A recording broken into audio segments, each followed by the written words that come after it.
भारतीय संविधान की प्रस्तावना संविधान का परिचयात्मक और मार्गदर्शक भाग है, जिसे संविधान की आत्मा कहा जाता है, क्योंकि इसमें राष्ट्र के आदर्श, उद्देश्य और मूल सिद्धांत निहित हैं।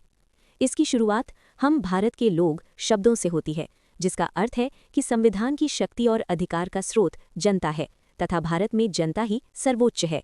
प्रस्तावना में भारत को संपूर्ण प्रभुत्व संपन्न कहा गया है, जिसका अर्थ है कि भारत किसी भी बाहरी शक्ति के अधीन नहीं है और अपने आंतरिक तथा बाहरी मामलों में पूर्ण रूप से स्वतंत्र है।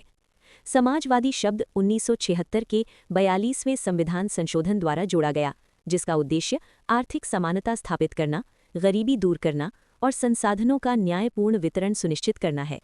पंथनिरपेक्ष शब्द भी इसी संशोधन द्वारा जोड़ा गया, जिसका अर्थ है कि राज्य सभी धर्मों को समान दृष्टि से देखता है और किसी एक धर्म को विशेष दर्जा नहीं देता। साथ ही प्रत्येक नागरिक को अपने धर्म का पालन करने की स्वतंत्रता है। लोकतंत्रात्मक का अर्थ है कि भारत में सरकार जनता द्वारा चुनी जाती है और प्रत्येक वयस्क नागरिक को मतदान का अधिकार प्राप्त है। गणराज्य का अर्थ है कि देश का राष्ट्रपति वंशानुगत नहीं होता, बल्कि निर्वाचित होता है। प्रस्तावना में 4 मुख्य आदर्शों का उल्लेख है: न्याय, स्वतंत्रता, समानता और बंधुता। न्याय में सामाजिक, आर्थिक और राजनीतिक न्याय शामिल है।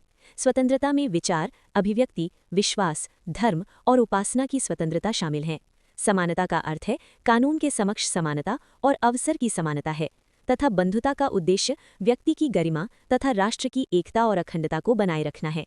प्रस्तावना के स्रोत विभिन्न देशों के संविधानों और विचारों से लिए गए हैं, जैसे हम भारत के लोग की प्रेरणा अमेरिका से, न्याय, स्वतंत्रता और समानता के आदर्श फ्रांसीसी क्रांति से, गणराज्य की अवधारणा फ्रांस से, समाजवादी विचार रूस से और संसदीय शासन प्रणाली ब्रिटेन से ली गई है। इस प्रकार प्रस्तावना भारतीय संविधान की मूल भावना को व्यक्त करती है और संविधान की व्याख्या में महत्वपूर्ण भूमिका निभाती है।